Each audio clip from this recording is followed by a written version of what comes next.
Now I come to what everyone is waiting for. मैं अब वह बताना चाहती हूँ जिसका सबको इंतजार है, व्यक्तिगत आयकर। मुझे 5 प्रमुख घोषणाएं करनी है इस बारे में।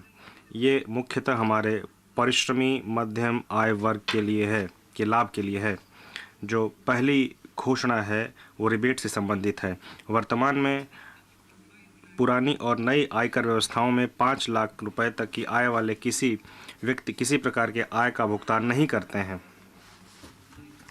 मैं रिबेट की सीमा को नई कर व्यवस्था में 7 लाख रुपए तक बढ़ाने का प्रस्ताव करती हूं।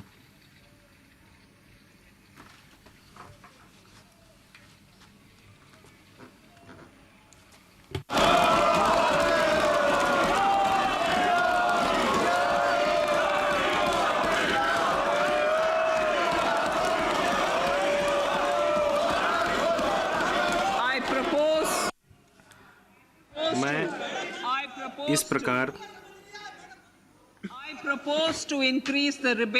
नई व्यवस्था कर व्यवस्था में 7 लाख रुपए तक आय वाले व्यक्तियों को कोई कर भुगतान नहीं करना होगा। जो 7 लाख तक रुपए कमा रहे हैं उनको कोई कर भुगतान नहीं करना होगा।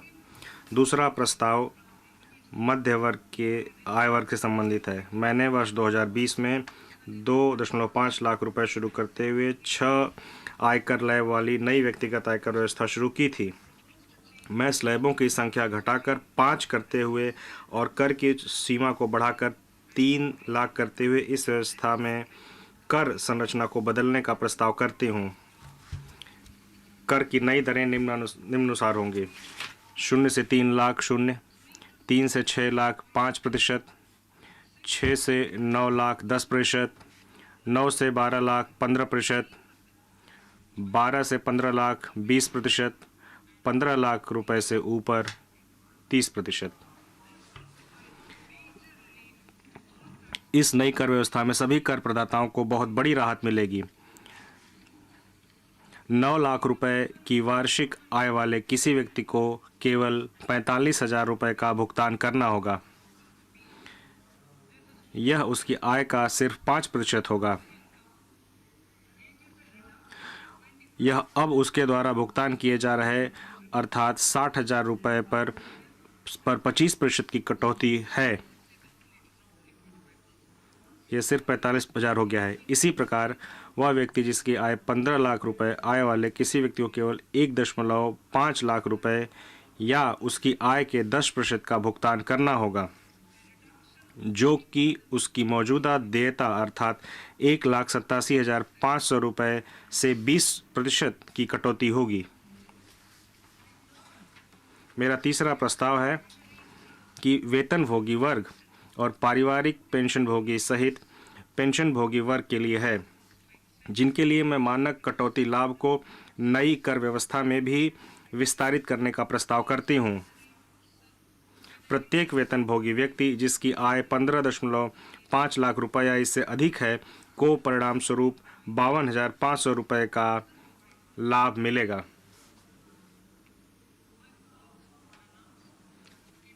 मेरी चौथी घोषणा हमारे देश की अधिकतम कर दर जो कि 42.74% है से संबंधित है। यह विश्व में सबसे अधिक कर दरों में से एक है। मैं नई कर व्यवस्था में उच्चतम अधिभार को 37% से घटाकर 25% करने का प्रस्ताव करती हूँ।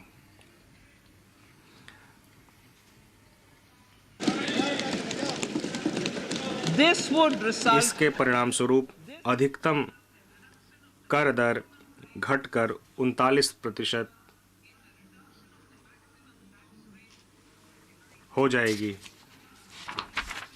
अंततः गैर सरकारी वेतनभोगी कर्मचारियों की सेवानिवृत्ति पर अवकाश के नकदीकरण पर 3 लाख रुपए तक की सीमा की छूट अंतिम बार वर्ष 2002 में नियत की गई थी, जब सरकार में अधिकतम मूल वेतन 30,000 रुपये प्रतिमाह था।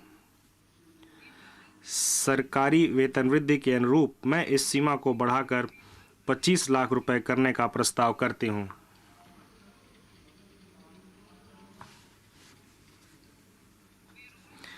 हम डिफ़ॉल्ट कर व्यवस्था के रूप में नई कर व्यवस्था भी बना रहे हैं। तथापि नागरिकों को पुरानी कर व्यवस्था का लाभ उठाने का विकल्प भी जारी रहेगा। इनके अलावा मैं अनुबंध में दिए गए अनुसार कुछ और परिवर्तन भी कर रही हूँ। इन प्रस्तावों के परिणाम स्वरूप लगभग 38,000 करोड़ रुपए, जिसमें से 37,000 करोड़ रुपए प्रत्यक्ष करों के तथा 1,000 करोड़ रुपए अप्रत्यक्ष करों के राजस्व को परित्यक्त किया जाएगा, जबकि लगभग 3,000 करोड़ रुपए का अतिरिक्त राजस्व जुटाया जाएगा। इस प्रकार कुल वार्षिक परित्यक्त राजस्व लगभग 35,000 करोड़ होगा। माननीय अध्यक्ष महोदय, इन शब्दों के साथ मैं बजट इस प्रतिष्ठित सदन को सौंपती हूँ।